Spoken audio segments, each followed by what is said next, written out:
Apreciados hermanos, contextualizo y explico la palabra del domingo cuarto del tiempo de Cuaresma. La primera lectura está tomada del libro de Josué, capítulo 5, versículos 9 a 12. Es la celebración de la fiesta de Pascua en la tierra prometida. Antes de salir de Egipto, los israelitas celebraron la Pascua con un ritual preciso. Se mantuvieron en vigilia durante toda la noche, comieron el cordero y luego en la oscuridad comenzaron su viaje hacia la tierra que Dios había prometido a sus padres. El pueblo, conducido por Moisés y protegido por el Señor, atravesó el Mar Rojo y entró en el desierto, donde permaneció durante 40 años. La lectura de hoy narra la conclusión de este largo viaje.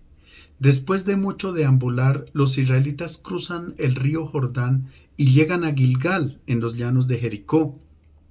Ellos finalmente son libres y van a tomar posesión de una tierra fértil. A cada familia se le asigna un terreno para cultivar.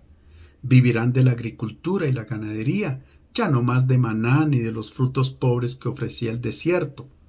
Para expresar su alegría y su gratitud al Señor, los israelitas deciden celebrar de nuevo la fiesta de Pascua como lo habían hecho los padres en la noche de la liberación de Egipto. En aquellos días el Señor dijo a Josué: «Hoy os he despojado del oprobio de Egipto». Los israelitas acamparon en Gilgal y celebraron la Pascua al atardecer del día 14 del mes en la estepa de Jericó. Al día siguiente a la Pascua, ese mismo día, comieron del fruto de la tierra, panes ácimos y espigas fritas. Cuando comenzaron a comer del fruto de la tierra, cesó el maná. Los israelitas ya no tuvieron maná, sino que aquel año comieron de la cosecha de la tierra de Canaán.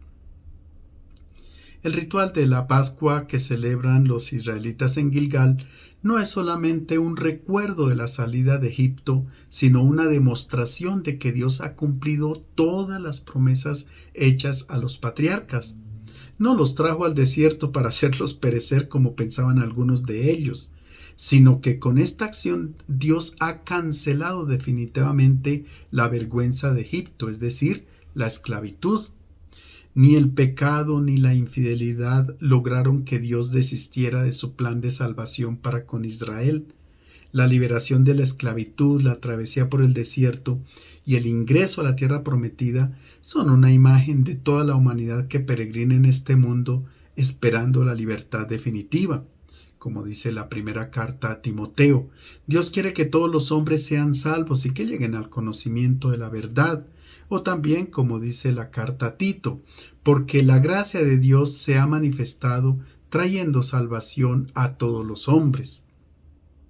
La lectura subraya que una vez que los israelitas se establecieron en la tierra prometida, ya no tienen necesidad del maná, que era el pan de los ángeles, como dice el Salmo 78, o el pan del cielo, como dice el Salmo 105, sino que comen de los frutos que cultivan en la tierra. Así sucede a nosotros que nos alimentamos con el pan eucarístico. Lo necesitamos mientras peregrinamos por este mundo, pero un día este pan ya no será necesario cuando entremos a comer en el banquete eterno preparado por el Padre. La segunda lectura está tomada de la segunda carta a los Corintios, capítulo 5, versículos 17 a 21. De acuerdo con el pensamiento apocalíptico desarrollado ampliamente durante la etapa intertestamentaria, se creía que el mundo presente sufriría terribles convulsiones, catástrofes, y de este modo llegaría a su fin. Después de estos desastres, de las cenizas Dios levantaría un mundo nuevo.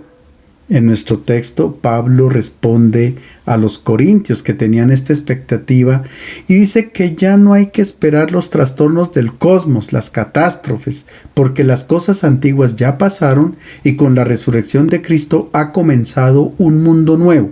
Ahora bien, para participar de este mundo nuevo solamente es necesario estar en Cristo.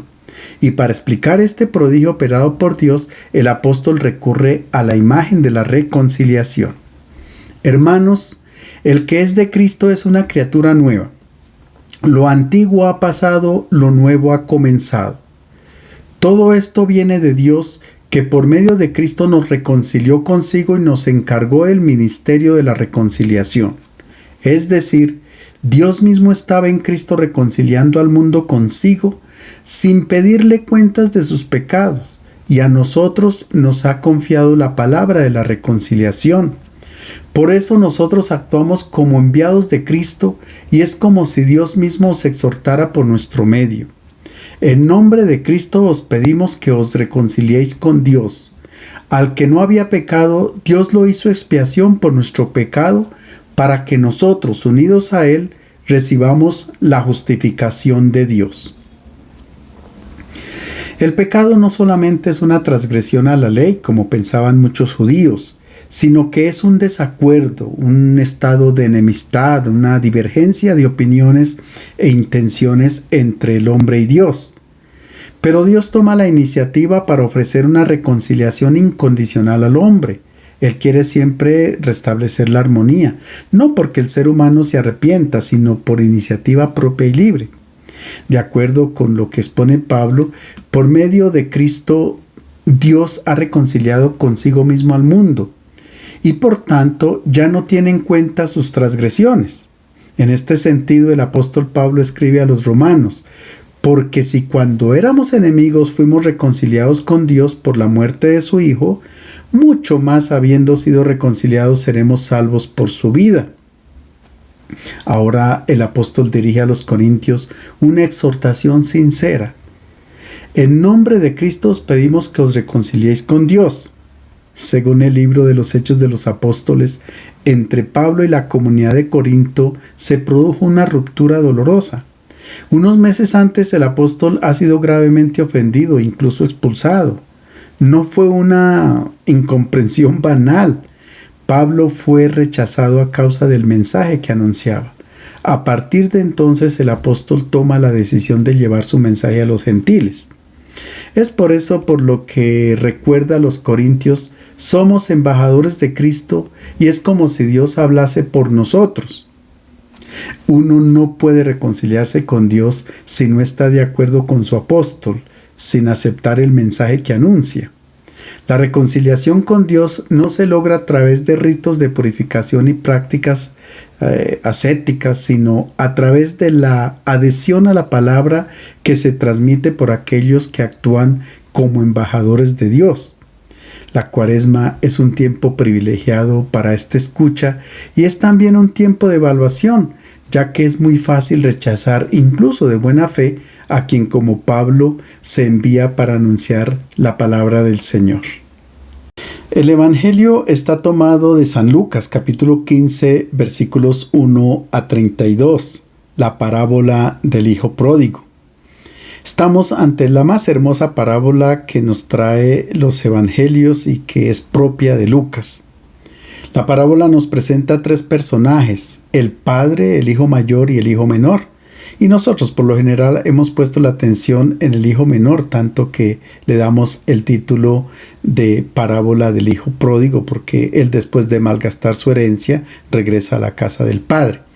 Es una parábola muy utilizada en las celebraciones penitenciales porque la interpretamos como una invitación para cambiar de vida después de tener una vida pecaminosa, volver a la casa del Padre. Ciertamente es una interpretación válida, sin embargo no es el objetivo principal de la parábola. Si este fuera únicamente el objetivo, entonces no entenderíamos la segunda parte del texto que hace referencia al hijo mayor, que entre otras cosas no nos cae muy bien. Pero la figura principal y central de la parábola es el Padre, a quien se le presenta lleno de una misericordia infinita. El contexto es una controversia que Jesús tiene con los escribas y fariseos. Ellos son los destinatarios del mensaje, no los pecadores, sino los que se creen justos. Por consiguiente, el objetivo de la parábola es clarificar la imagen de Dios, presentar al Dios de Jesús, que es muy distinto a cómo estos grupos religiosos lo conciben y lo enseñan al pueblo. Hoy somos nosotros los destinatarios del mensaje que quiere transmitir Jesús, llamados a cambiar la idea que tenemos de Dios, si aún corresponde a la que tenían los fariseos: un Dios castigador, vengativo, controlador de lo que hacen los hombres, etc., que no es la imagen de Dios que nos propone Jesús de Nazaret. Escuchemos el inicio del texto. En aquel tiempo solían acercarse a Jesús los publicanos y los pecadores a escucharle, y los fariseos y los escribas murmuraban entre ellos: Ese acoge a los pecadores y come con ellos. Él les contestó con la siguiente parábola. En torno a Jesús están los recaudadores de impuestos, las personas más odiadas por los judíos, sin ninguna esperanza de salvación, porque ellos ayudaban al imperio romano en la opresión de sus paisanos, habían abandonado la fe ofreciendo culto al Dios del emperador. Si Jesús se hubiera dirigido solamente a estos publicanos y pecadores, estaría incluso en un recinto cerrado, fuera de la presencia de aquellos que se retienen justos, porque los fariseos y los doctores de la ley no se mezclan con estos pecadores. Ellos observan sus tradiciones y todos los mandamientos, se retienen a sí mismos puros y por tanto no hacen otra cosa que murmurar. El verbo en griego que se utiliza es diagongizo, que significa alegar, criticar. Y la crítica es porque Jesús acoge continuamente a los pecadores y come con ellos. Y de acuerdo con el pensamiento de los fariseos, comer con los pecadores significa volverse impuro. Por tanto, ellos no pueden aceptar que una persona como Jesús, que cree en Dios y que dice que viene de parte de Él, que mueve multitudes, esté de parte de los pecadores. Más adelante en el capítulo 18 del Evangelio de Lucas está la parábola del fariseo y el publicano que oran delante de Dios en el templo. Mientras que el fariseo dice que da gracias a Dios porque no es como esos demás hombres injustos, estafadores, adúlteros, ni como ese recaudador de impuesto. El recaudador de impuesto ora pidiendo perdón a Dios. El texto concluye diciendo que obviamente Dios escuchó la oración del publicano. Jesús, que conoce bien a los escribas y a los fariseos, sabe que ellos no son gente mala, ni más faltaba. Por el contrario, ellos quieren ser buenos, ser puros y sentirse justos delante de Dios, pero creen en un Dios que no existe porque lo conciben de acuerdo con nuestras categorías humanas. Por tanto, no experimentan la alegría de sentirse amados por Dios, por el Dios que Jesús está presentando, que ama a todos como un padre, sin ninguna distinción. ¿Qué hace Jesús para convertir a estos fariseos? Que entre otras cosas se lo merecen porque Jesús los quiere y los ama. Él no sigue la pedagogía de la discusión con ellos porque se fundamentaría en razonamientos meramente humanos y en la concepción humana que ellos tienen de Dios. Por el contrario, Jesús utiliza otra metodología que es la de la parábola. Es que la parábola no impone una verdad, sino que deja en libertad para que la persona que la escucha juzgue por sí misma y saque conclusiones. Escuchemos el inicio de la parábola. Un hombre tenía 2 hijos. El menor dijo al padre: «Padre, dame la herencia que me corresponde». Él les repartió los bienes. A los pocos días, el hijo menor reunió todo y emigró a un país lejano donde derrochó su fortuna viviendo una vida desordenada. De acuerdo con lo que está escrito en la ley del Deuteronomio capítulo 21, al hijo mayor le corresponde 2/3 partes de la herencia por ser el primogénito, el principio del vigor del padre, mientras que al hijo menor corresponde solamente 1/3 parte de la herencia. Ahora bien, una herencia se pide cuando el padre ya ha muerto. Pedirle en vida significa declarar muerto al padre, sepultarlo en vida. Es hacer una ruptura muy fuerte con el padre, como si él se convirtiera en un estorbo en la vida del hijo y por tanto se declara muerto. Esta es una parábola, pero actualmente en la vida real conozco casos de este tipo. Por cosas banales, algunos hijos rompen para siempre sus relaciones con los padres, los declaran muertos. No hay quien les conmueve el corazón y conozco la profunda tristeza que acompaña a los papás de estos hijos. Bueno, en la parábola el padre representa a Dios, Y también constatamos hoy que muchas personas se alejan totalmente de Él, lo declaran muerto, como hizo el filósofo Federico Nietzsche, que dijo: Dios ha muerto. En algunos países se ha suprimido a Dios de sus constituciones políticas. Todo obedece a una falsa concepción de la identidad de Dios, como ocurría con los escribas y fariseos. Se le concibe como un enemigo de la libertad del hombre. Entonces hay que hacerlo desaparecer. Es posible que nosotros hayamos sido formados con una imagen de Dios que lo concebimos como uno que premia, castiga. Si me porto bien, entonces me espera el premio. Si me porto mal, me aguarda el castigo. Esta figura de Dios nos produce miedo y angustia, pero no amor. Y sabemos que solamente una relación de amor entre un hijo y un padre hace que el hijo escuche y acepte aquello que el padre le dice. De hecho, que la ley y en particular los mandamientos fueron dados por Dios como un bien para sus hijos, no como un castigo.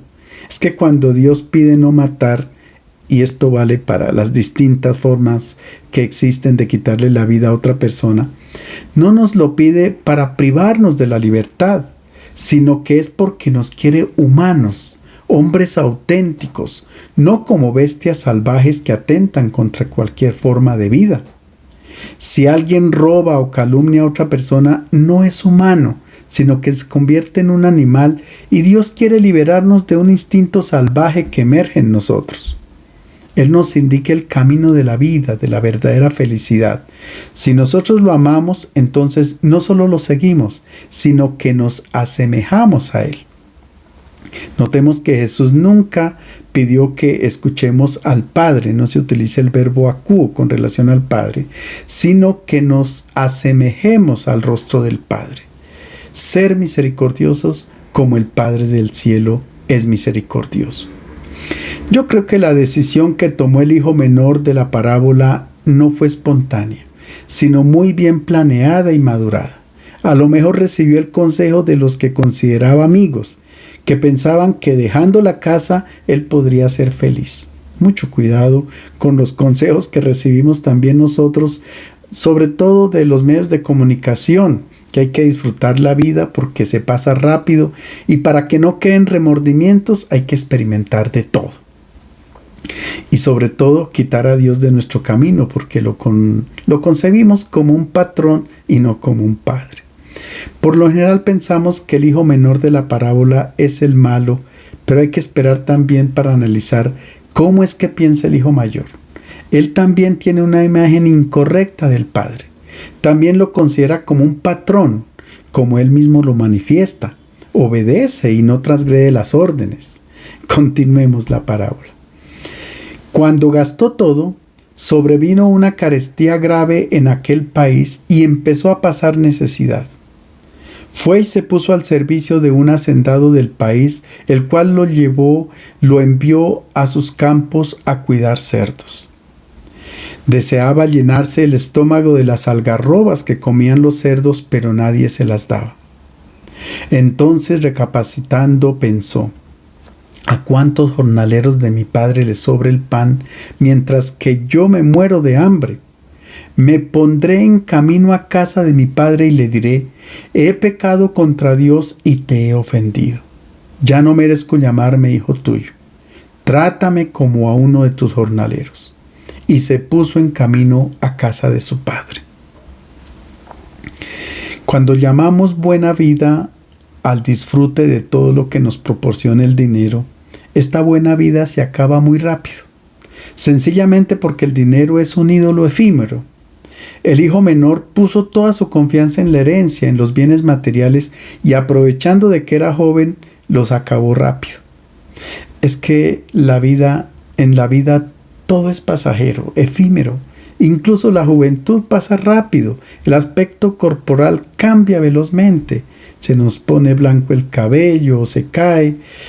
Con la edad se acaban los banquetes porque algunos alimentos ya no se toleran, etc. El hijo menor pensó asegurar su vida de esta manera, estar siempre satisfecho, y todo lo contrario, le vino el hambre. Y ahí es cuando toma la decisión de volver a la casa de su padre antes que seguir cuidando cerdos.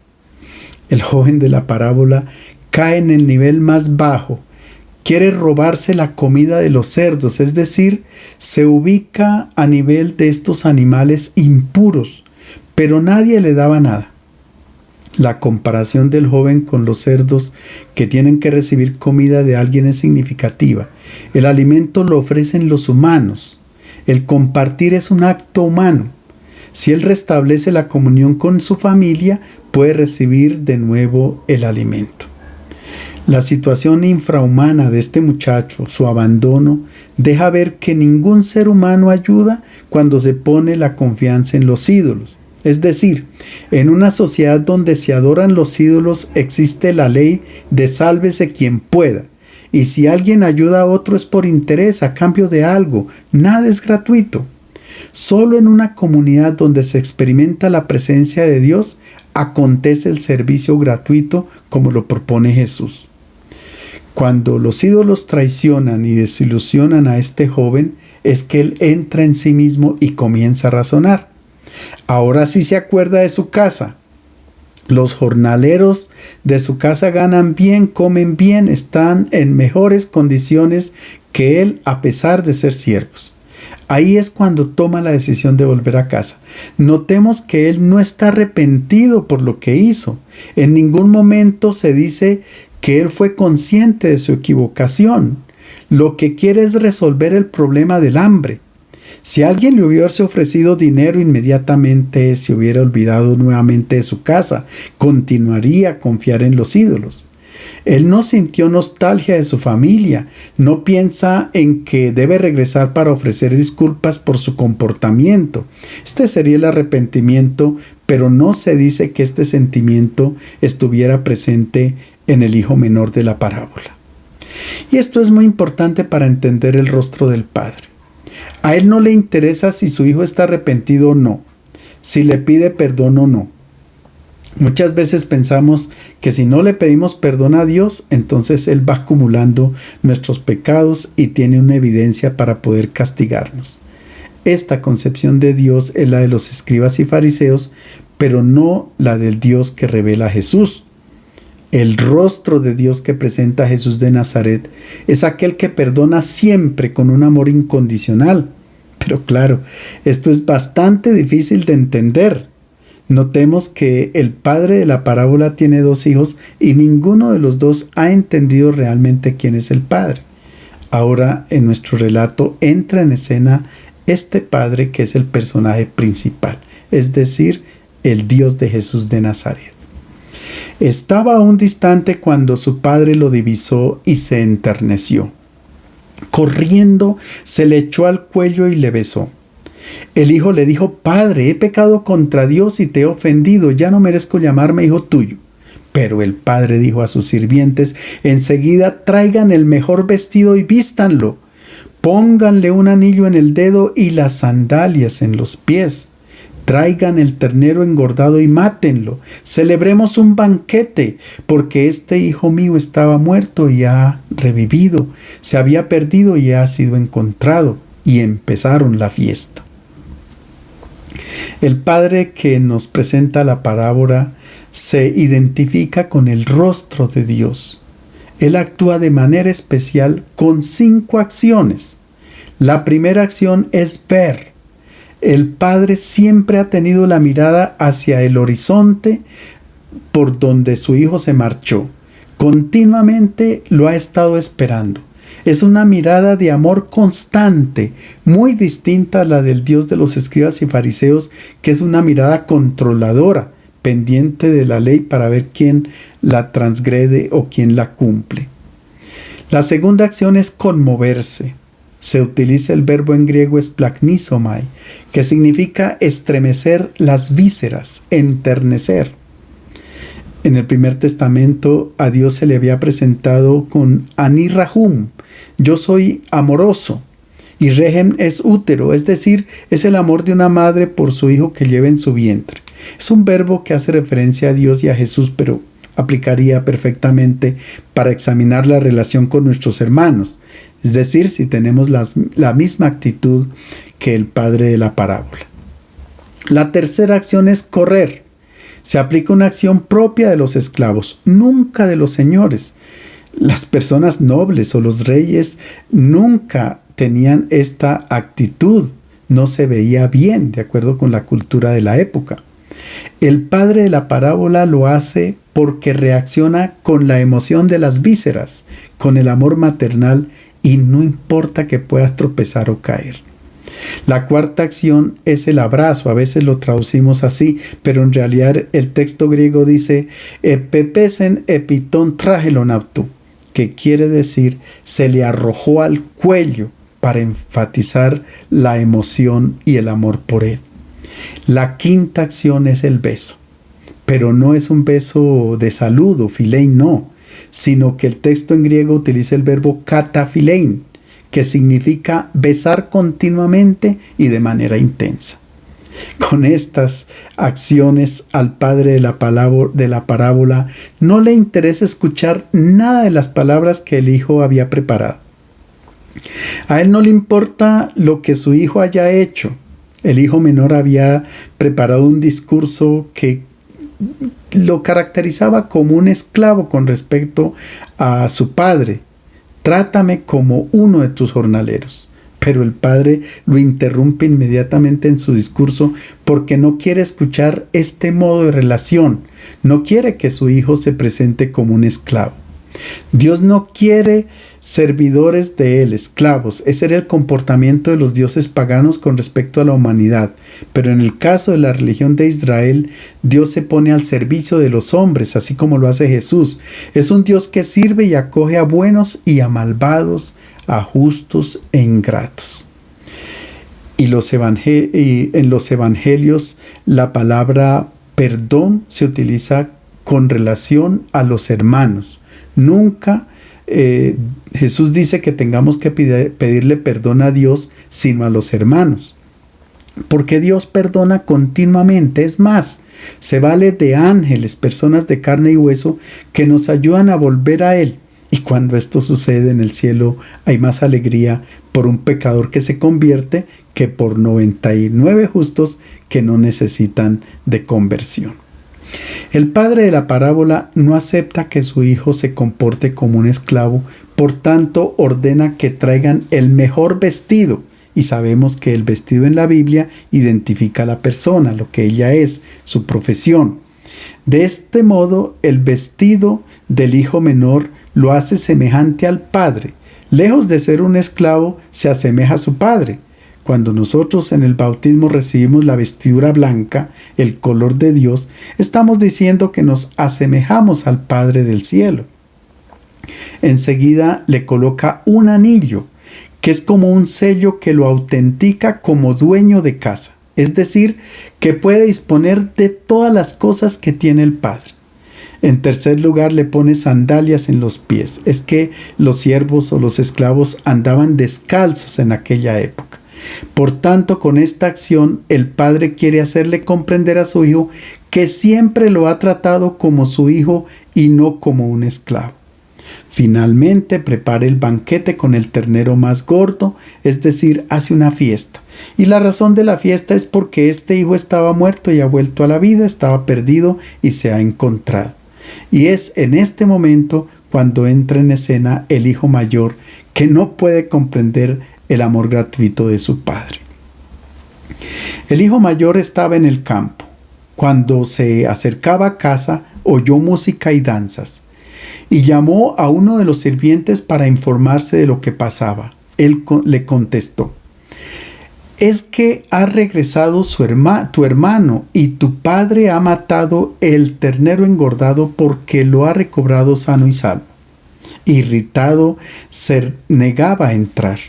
Su padre salió a rogarle que entrara, pero él le respondió: «Mira, tantos años llevo sirviéndote sin desobedecer una orden tuya y nunca me has dado un cabrito para comérmelo con mis amigos. Pero cuando ha llegado ese hijo tuyo que ha malgastado tu fortuna con prostitutas, has matado para él el ternero engordado». Le contestó: «Hijo, tú estás siempre conmigo y todo lo mío es tuyo.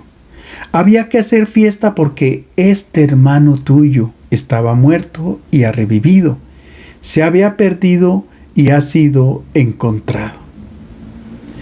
Tal vez para Jesús era más fácil hacer comprender esta parábola a los pecadores que buscaban la conversión, volver a la casa del Padre, pero más difícil hacerla comprender a los escribas y fariseos que se retenían justos. Hoy también creo que a Jesús le cuesta mucho quitarnos de nuestra mente ciertas imágenes equivocadas que tenemos de Dios. Al escuchar la algarabía de la fiesta, el hermano mayor pregunta por lo que está sucediendo y al enterarse se pone furioso porque su hermano menor no se la merece. Él no puede aceptar el amor gratuito de su padre. De ahí las palabras que él dirige a su padre: hace muchos años que te sirvo. Es decir, no se reconoce hijo sino siervo, esclavo. Y en este sentido reproduce la imagen de la relación que tenían los escribas y los fariseos con Dios. Ellos no aceptan el amor gratuito de Dios porque conciben su relación con Él como un comercio en el cual se da y se recibe. Posiblemente nos puede pasar también a nosotros. El hijo mayor no se atrevió a coger ningún bien de los de su padre porque no se consideraba hijo sino esclavo. Notemos que de las 12 veces que aparece la palabra padre en nuestro texto, ninguna vez esta palabra aparece en boca del hijo mayor. Y para referirse a su hermano, utiliza una frase despectiva: ha llegado ese hijo tuyo. No dice mi hermano. Es más, lo calumnia porque dice que ha malgastado el dinero con las prostitutas. Y uno se pregunta, ¿y él cómo sabía? Es decir, él razona con criterios humanos, el concepto humano de justicia, que es distinto al de Dios, porque muchas veces proyectamos en Dios nuestra manera de pensar y de obrar. El final de la parábola no nos deja saber si el hijo mayor entró o no a la fiesta. Se trata de una técnica narrativa que permite que sea el lector quien concluya el relato. Si el lector acepta un Padre misericordioso para con todos, justos y pecadores, entra y se reconcilia con Él. Si no acepta este rostro del Padre, entonces se queda fuera renegando como el hijo mayor. Al banquete eterno entramos todos. Dios no nos pide una boleta de ingreso. Sería muy contradictorio que en este mundo Jesús hubiese aceptado las invitaciones o aceptó las invitaciones de los publicanos y pecadores, frecuentó sus hogares, tomó parte en sus celebraciones, comió con ellos y luego en el cielo negara un lugar en su banquete y los echara fuera. Una cosa sí es cierta: Dios nos ama así como somos. Sea que nos identifiquemos con el hijo menor o con el hijo mayor de la parábola, el Padre nos ama así. Les deseo un feliz domingo.